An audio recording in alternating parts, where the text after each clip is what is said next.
Okay, we're ready. So we have two tables that have been talking, and they've come up with some things to ask and tell.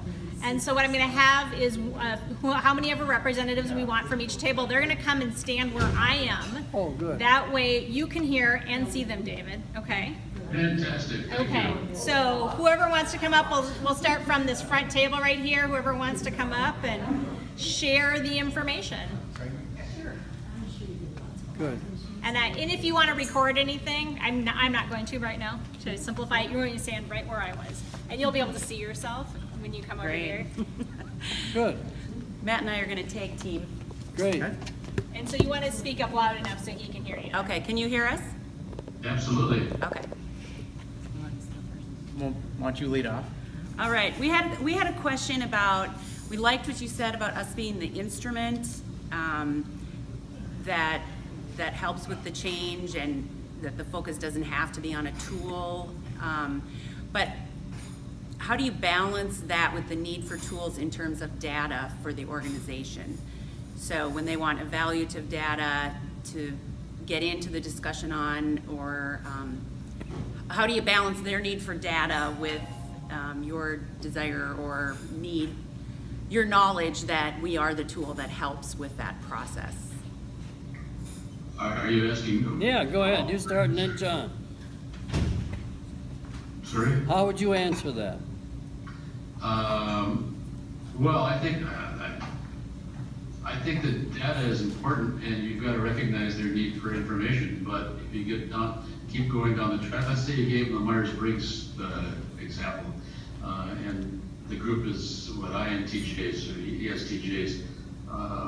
You got to ask them to talk about times when that got them in trouble. And what does being a J really mean to you in terms of your relationship with your subordinates? And how can that help you? Throw out questions that cause them to reflect on what's going on. And then I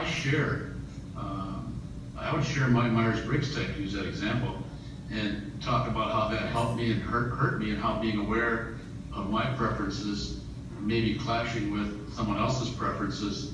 And once you start that dialogue, they'll jump in, and by asking those kinds of questions and sharing your own authentic responses, you get a heck of a lot further just getting into the data. I don't know if that helps. And that's kind of what you would do. Yep, I would just add to that by saying that I use tools for sure, but the tools are not dominant. They're auxiliary, or they're secondary, and we use them to have rich discussions and stuff, but the tool is not the big deal. And that starts for me with my sales call to that client. Because what I want to do in that sales call is not only ask questions, listen, and watch, but I also want them to experience me as a person. I want them to experience me as somebody who cares, as somebody who will speak the truth, those kind of things. And that starts before I'm hired, right? And actually it ends up being a reason for being hired. But anyway, it's then, so they're really experiencing me as a tool right out of the chute. I mean, it's never going to be subordinate to the instrument, or even the written papers that I bring, which I sometimes do, stuff like that. They know where I am helpful to them right out of the chute. I use I statements a lot, also my version of an I statement. So if you're talking to a client and they say those SOBs in accounting, all they are is bean counters. They don't have an idea what marketing is all about. They're the sales prevention department or something. You hear things like that. I will say something. I'll let them talk, but I'll say something. When you say that, it makes me feel as though you're really kind of angry about something. You say more about, so I'll use I statements and get right back to them. That will get them either going or make them back up. And then you say, you're not answering that question. I wonder what you're really thinking about. And you bring in the other group. So it's just it's kind of getting in deeper into their emotional and mental models. And what David in his book, he has for me the best recent contemporary distilled competency list that I've seen, the top 10. And one of them, David, has to do around being authentic, right? And that's what it means for me to be self-as instrument. I'm real, I'm authentic, and I model the behavior by asking them questions about sharing who I am, how I'm feeling, so that it's easier for them to do that. Second, what I'm doing now is that I'm helping them co-create together with me, but mostly with them, their own instruments for their own organization, especially when we go into our big groups. Usually the agenda is all their creation. Matt, Okay. do you have a question? Yep, and one other side discussion we had revolved around one of you had mentioned boundaries, and we were trying to say, well, what's in OD and what's outside of OD, and executive coaching came up as a topic. Is coaching in, out, or it's evolving? I'll speak quickly. Warner Burke says there's 4 new trends in organization development. One is coaching. So it's in. You know, I think coaching came from OD. Herb Shepard, way back in the 60s, started coaching. So coaching is very important. For me, boundaries are more of a hindrance than a help. When I went through my training, both at Pepperdine and my doctoral program, I was interested in mental health. I took a lot of courses in therapy and that kind of stuff. And I do think when you're doing your work right as an OD consultant, you're doing some degree of therapy. You talk to a bunch of OD people and say, how many of you do therapy? And if I look in this, everybody'd say, no, I'll get sued. I'm not licensed. But when you're talking about someone's motivation, their values, their purpose in life, their sense of who they are is where they work and not what they really are, if you do your job right, you don't worry so much about, you don't want to do therapy as a psychotherapist, but the same thing with coaching. I think coaching is just another manifestation of consulting. So I don't get hung up on boundaries very much. I don't get hung up on boundaries. You've always been a heretic. No, I've been looking for a long time. He uses the word heretic here.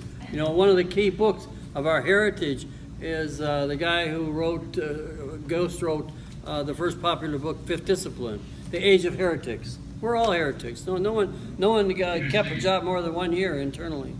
We all got fired. Anything else from our table, or did we miss anything? Let me ask one more question, and that is, from your perspective, thinking about the birth of OD and where it came from, what knowledge, what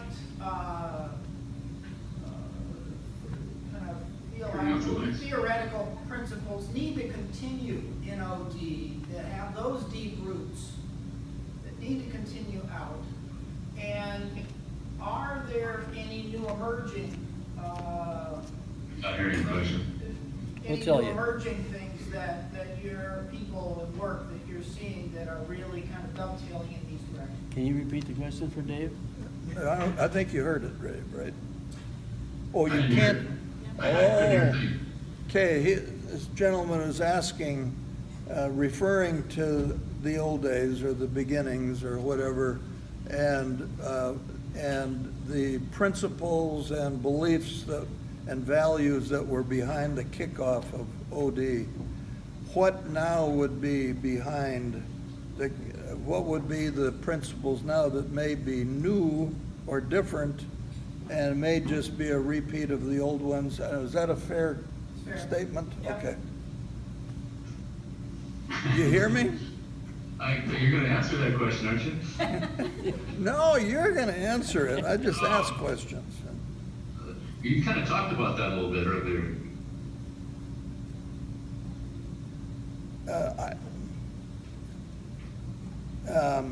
Help refresh me.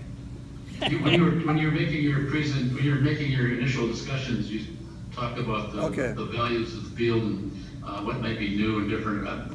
I'd like to hear that. Okay. Well, I follow my gut a lot. So, and now at this age and with the education and experience, there's a lot in my head.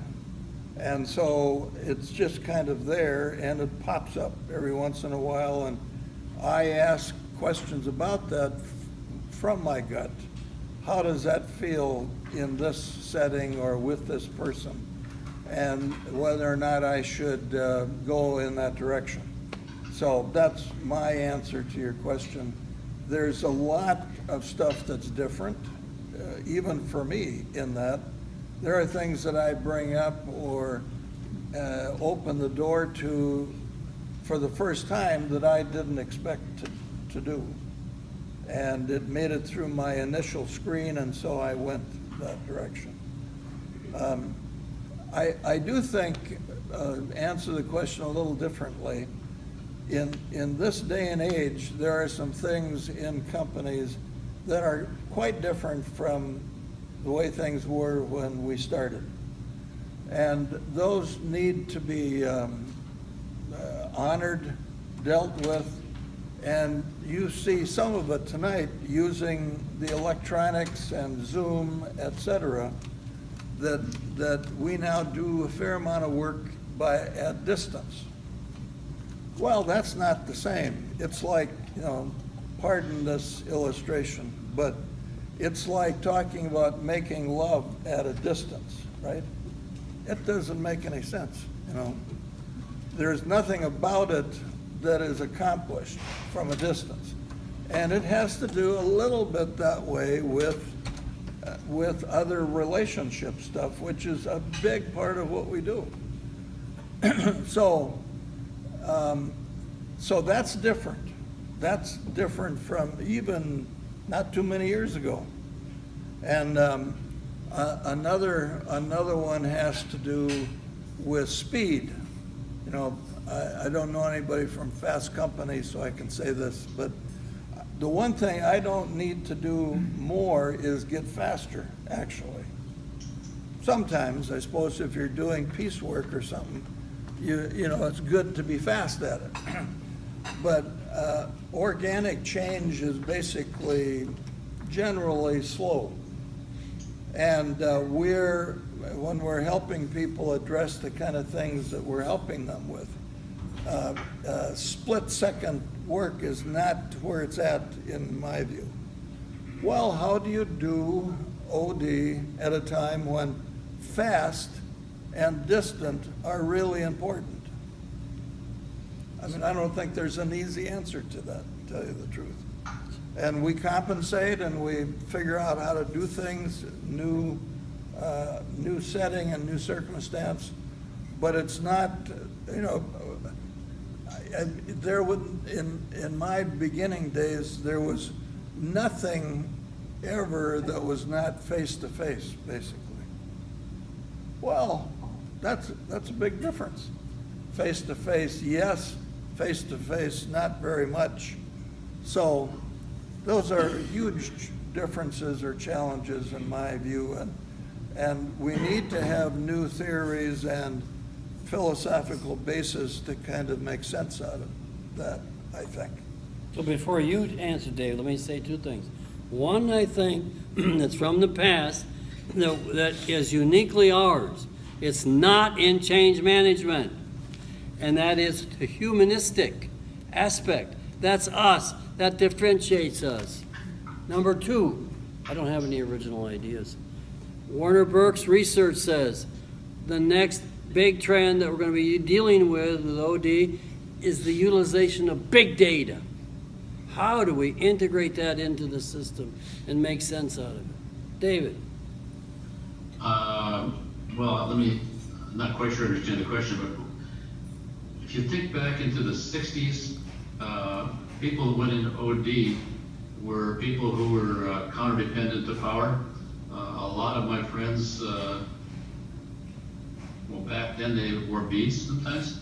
They dressed differently, they thought differently, and they went into the profession primarily because they were worried about hierarchies, about power, about shared values. and they're very different than the people they worked with. And so the big stress back then was, how can you get hired, stay hired, and help the organization when you're so damn different? I think today, both the consultants that I know of and the clients that I know have gotten much more sophisticated. Some of my best friends, I don't know about you two guys, but I never use the term OD when I work because it's got too many negative feelings. People think we're the touchy-feely hippies of the 60s. But I think today, most consultants are there to help organizations, help people grow and develop, not because they want to tear down the power structure. Conversely, I think most managers these days are a little bit more savvy and understand that by empowering people, you get more out of them than beating them up. And so it's, in one way, it's a lot easier, but that's changed a lot because back in the day, OD consultants were, they weren't necessarily, yes, they were. Not said. Right. Well, just two things. One is, I asked Dick Bird once how to define OD. He says it simply means to help. Amen. And yeah, Dave, I don't use OD in my work either. I don't use whole system transformation. I'm working with a group in India right now. They've renamed it the Pinnacle Journey. How are we doing in our time, Natalie? Or what's up? You guys are doing great. Well, but I'm taking notes over here. And sure. But do we have more questions? Or we do. We have another table. So if With you're ready to come Roland's over- last point, though, I just Okay, want to ask please you do. the The other question. person can start walking up here while. Do you need to change your name? Do No. we as the consultants need Minnesota to change our name? ODN, is that useful, even true or real at this point or not? That's what Good I'm question. asking. I don't Good have an question. opinion on it even, but I think it's a fair question when we're dealing with the term OD, which is strange term, difficult to answer that, and has negative reaction, and like David said. Warner Burke says we should call it organization change. He says that's he thinks what's going to happen. Whatever. We're ready. Question. Next Right. table. Right behind you. Okay, so you've touched on a few of our questions already, but we want to dovetail a little bit further on a couple of the topics. And you were just talking about change and not necessarily needing to speed up change, but looking at the changing demographics of organizations and especially the younger generations that are coming in who may not have the patience always to wait for that change. What do you do to do just enough to satisfy that need for more instant gratification in OD? Can you say it? So what I'm hearing you say is that the younger, I don't know if it's generation or not, but many of the younger consultants want instant change. Yeah, so it's They want change to happen faster. right. So it's partially generational, but it's also probably feeding some other generations to be like, yeah, we want this to happen quicker too. So there's this maybe impatience factor, and how do you satisfy that need for more immediate results without necessarily having to speed up the entire process? And that need, oftentimes these days, is not the consultant's need, but it's the client's need. Correct. They're paying you whatever they pay you per day, and they want an action by the end of the day. Correct. You guys help me with this one. I got something on this. One part of my answer to this is the client needs to believe that what you're doing together will be effective in some way. They need to see something coming from it. That's not the same necessarily as entertaining them. It just means looking for things that you can emphasize with them, because you see it yourself and you can help them discover how things really are changing without their even being aware of it. So that's one solution.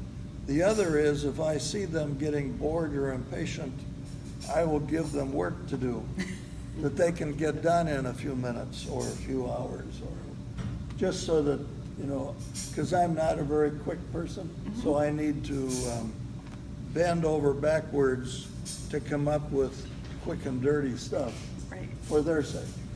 And my comment is, we need to engage them. We need to connect with them.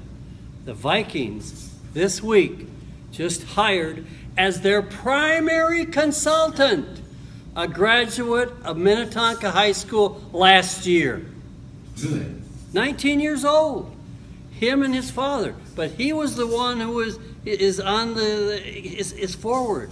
And because they want his wisdom about social media and how we're going to connect to the new people, how we're going to make the Vikings, not appeal to me, but to the new young people.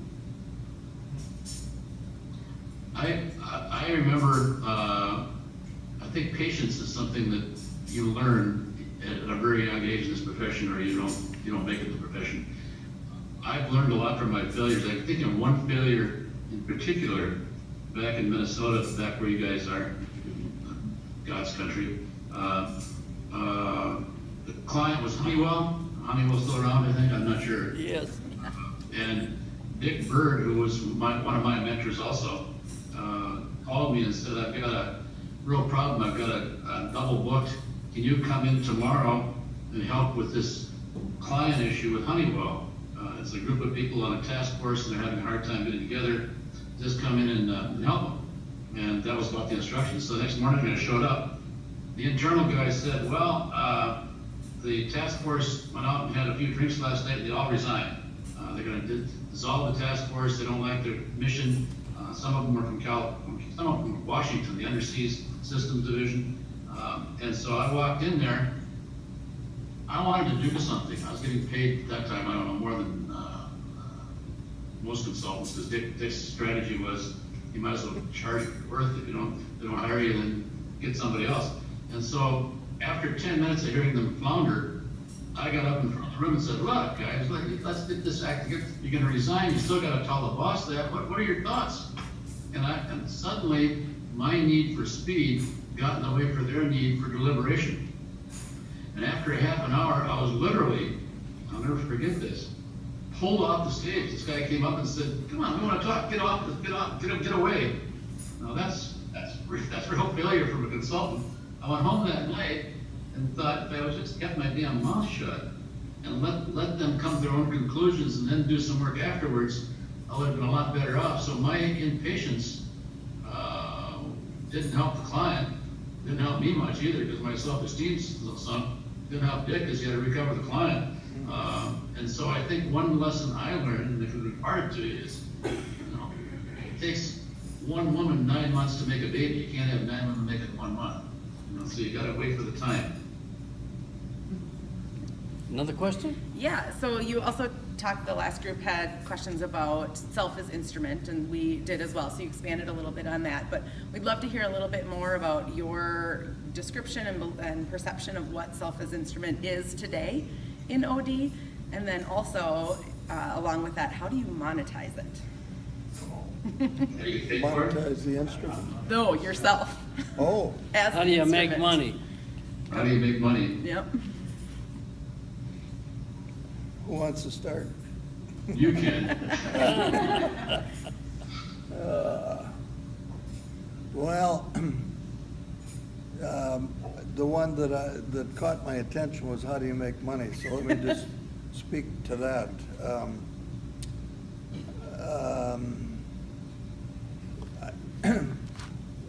You do need to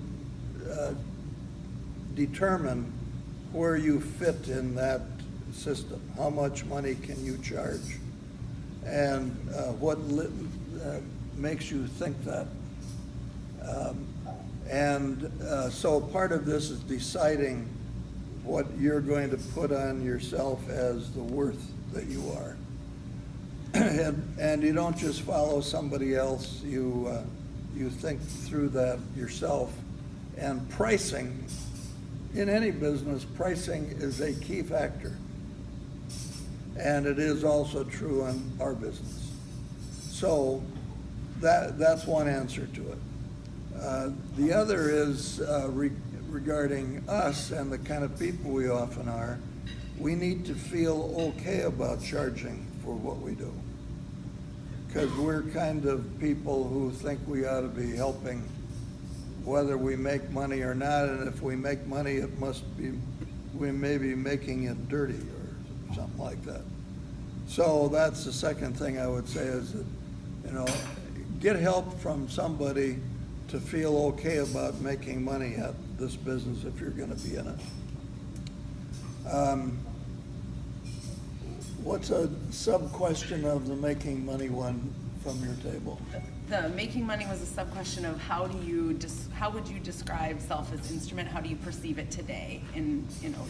Just a little bit more of your perception The of instrument? that. Yourself as instrument. as an Oh, instrument. yourself. Well, I think what we've been talking about tonight is pertinent to today as well as the past. And I would do some of that. And we're talking about connecting as a person and those kind of things without going all the way through them. And I would agree with Roland that David's book has a lot of stuff in it on that topic.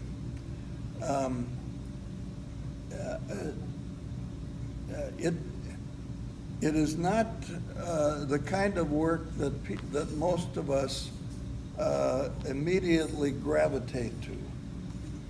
It's kind of like half executive and half priest and weird combinations of things like that. So you have to kind of grow into it or discover it for yourself and then keep working at defining yourself, not only for yourself, but for your client or your customer. There are some good models for it. There are people around to talk to, help you do it, but I think that that's an individual task for us. Because Dave has so much in his book, I'm gonna say something quick, and then, David, it's your floor. 3 things. Number 1 is, in my 6 years of studying to be a priest at St. Thomas and at St. Mary's, every noon we stopped at the chapel to do a particular exam. Reflect on the last 4 hours.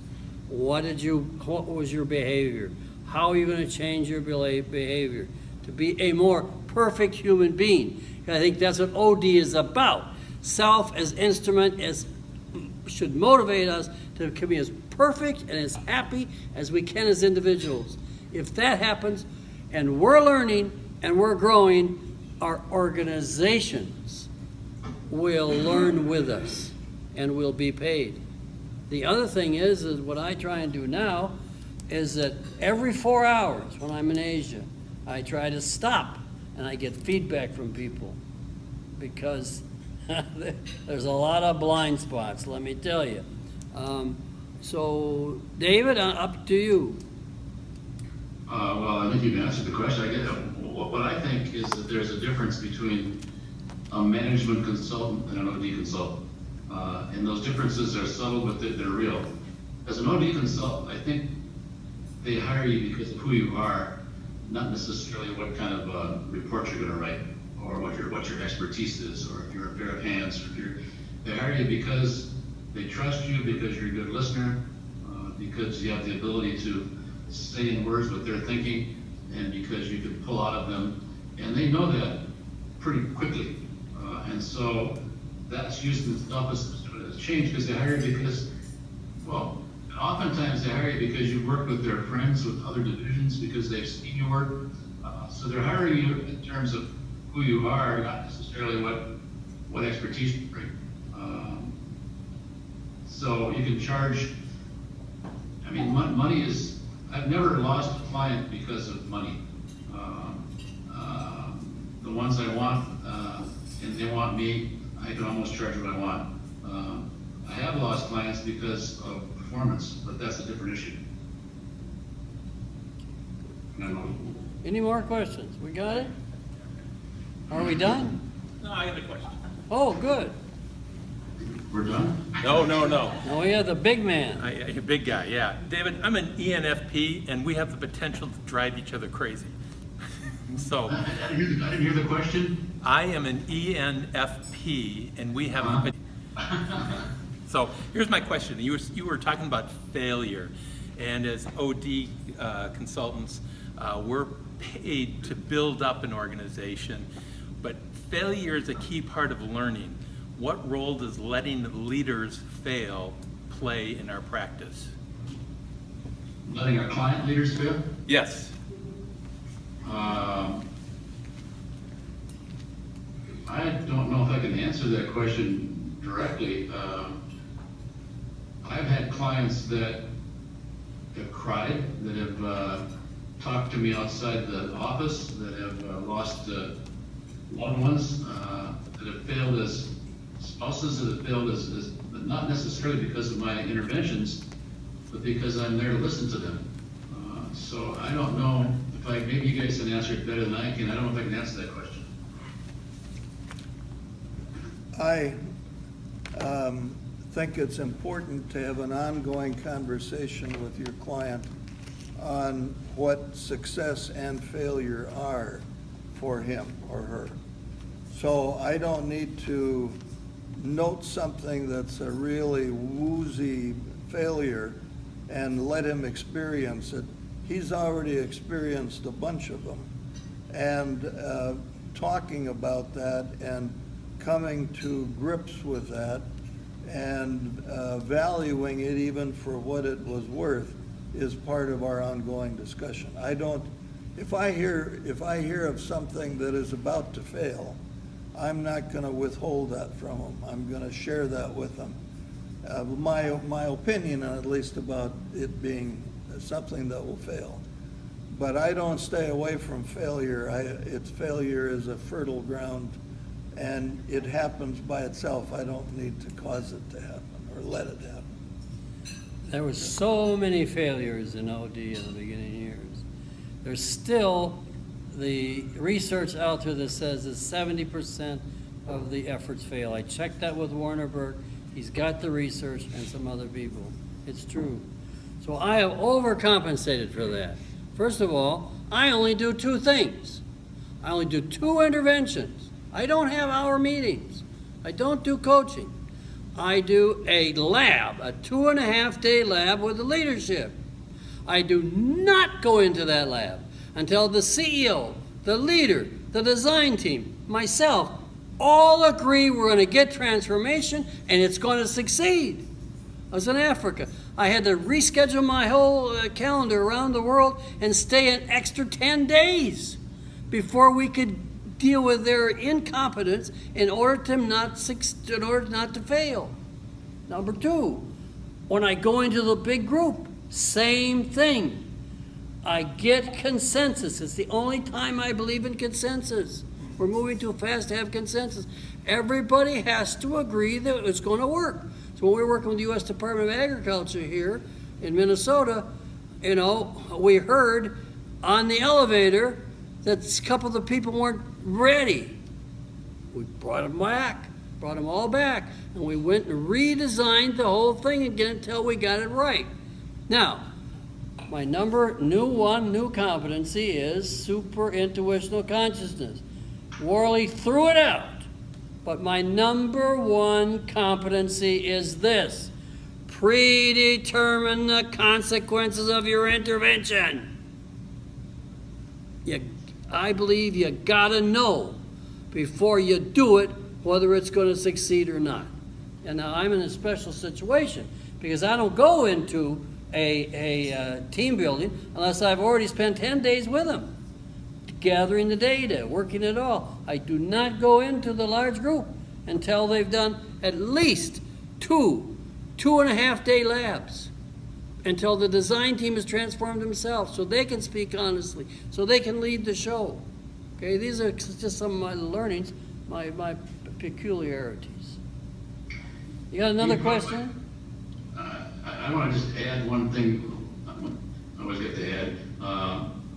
When I think of failure drug diagnosis, I can't see anybody in the audience might probably again and say experience. No, the reason I think I need a consultant is because in their diagnosis, part of the next thing is to say, or all powers concentrated in this department, my boss people is this problem, they just don't listen, they just listen to what I said, all powers concentrated, so this department, or my boss in diagnosis, which is really important from the client's perspective, I said, sometimes you can help them by finding out that diagnosis may not be correct. They might be part of the problem, but there's other issues. Sometimes you can help them by finding out helped some of them learning that their diagnostic failure may be part of the problem. There's other reasons for the problems they see. Oftentimes, they're part of them, there's diagnostic. So that's one way of looking at it. Other reasons from problems they see. Failure in adequately diagnosing, or failure of seeing the truth that they really know and not talking about it. From failure adequately diagnosing, or failure of seeing the truth that they really know and not talking about it. Any footnote? Yeah. I think in terms of diagnosis, that it is the self-diagnosis that's there on the table when you come in is almost always Absolutely. crappy. Absolutely. It's like, it's the same thing that doctors deal with, and self-diagnosis, there's truth in it for sure, but it is compared to what really needs to be elevated as the issue or the issues. You need to work together with the client on that. Not do it for them, but with them arrive at a better description of what's really going on. And actually that is a huge contribution. As soon as you accomplish that, you're worthy of being paid something for it. So, before you even work it or make progress on it.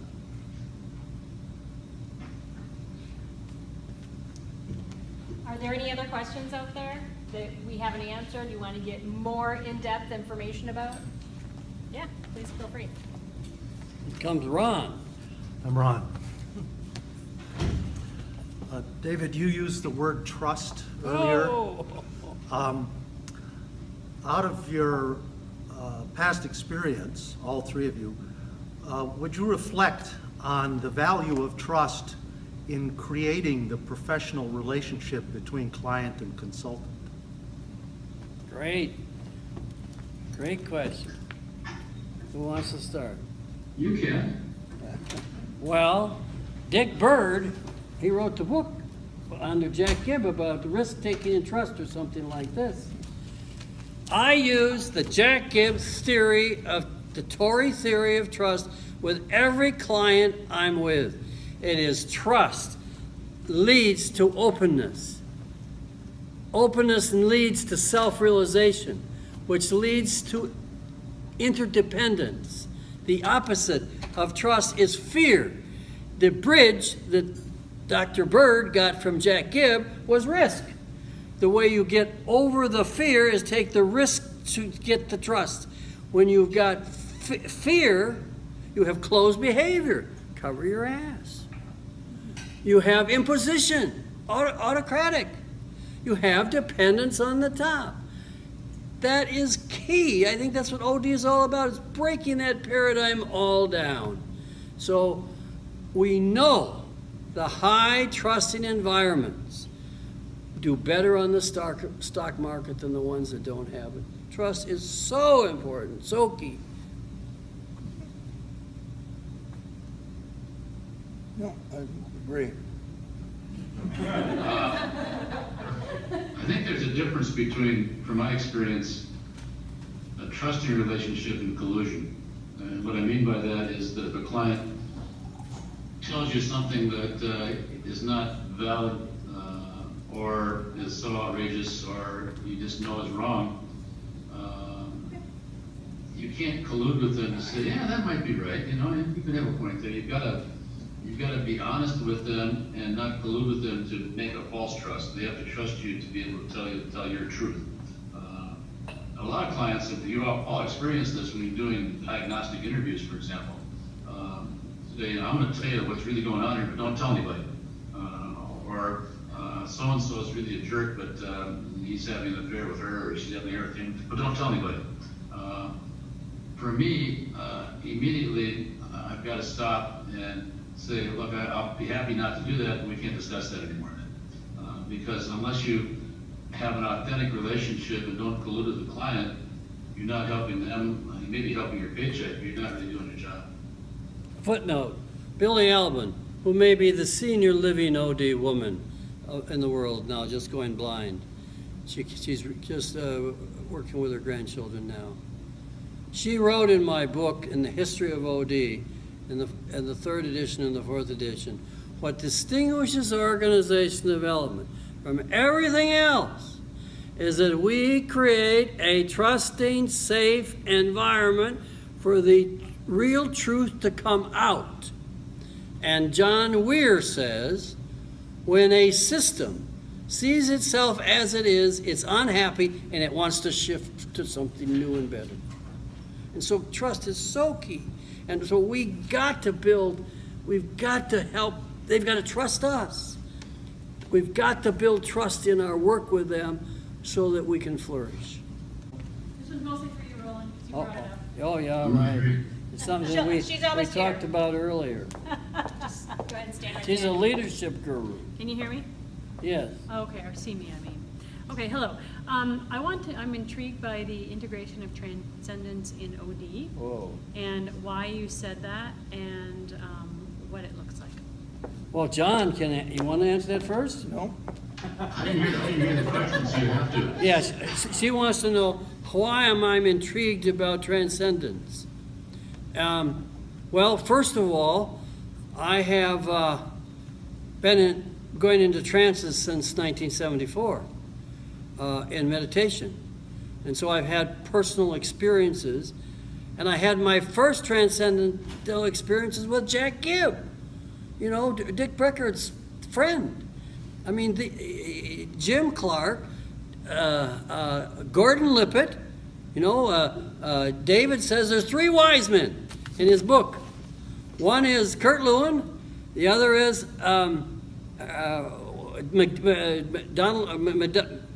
humanistic guy, Douglas McGregor, and Ron Lippett. Ron's brother, Gordon Lippett, was a mystic, visualizing change. He had spiritual experiences. Jack had spiritual experiences in the T group. I was with Jack Gibb, where he would speak the same words somebody would be speaking in the group, word for word. He was tuned in. It didn't happen until he was probably in the second week of the T group when he was really tuned in. And so there's a that's where the real reality is. It's the inner world of our spirituality. That's truth. And so that's kind of why. And then when I discovered that India just did this conference, they were going to have 100 people come, 520 showed up at Tata Institute. Okay? And that they decided that it was time to bring in the wisdom of the sages and the saints that India have. And Peter Block says, who's keynoting my Asia OD Network conference in Jakarta, says, the Asia doesn't have a clue about leadership. They're great managers, but he says we need to learn that together. But Peter, and what India will say, is that there's a lot in their tradition, and John is into their tradition too. There's so much in their tradition about wisdom that's there that we need to utilize. Satguru, who was here at MIT, I mean, who has just planted more trees than anybody in the world. They got, you know, they got something going. It's a mystical state, and so I'm interested. I'm getting old now, you know. I haven't got many days left on this earth. What's the most important thing I need to deal with? My immortality. But the important thing is the young people are into this. My daughter's into it, and her peers are into it. Okay, we have if I get this straight right, 1 billion doing yoga now, including Hillary Clinton today. She's doing alternate breathing, you know. So so the spirituality is coming in. Because OD is about values. It's about beliefs. Okay? And, you know, I mean, this is what this man did in his first years of his life, his education, was to deal with values, right? Spiritual values, important stuff of life. So let's integrate it in. Differentiates us really from popular change management. They're making all the money, selling their tools, trying to help them. You guys got something to say about that? Did I answer your question? You did, thank you. David, I don't know about you. I know he's a spiritual kin, but David, he's probably got something a heretic saying about all this. No, I've recently gotten heavily involved in existential philosophy. And Yes.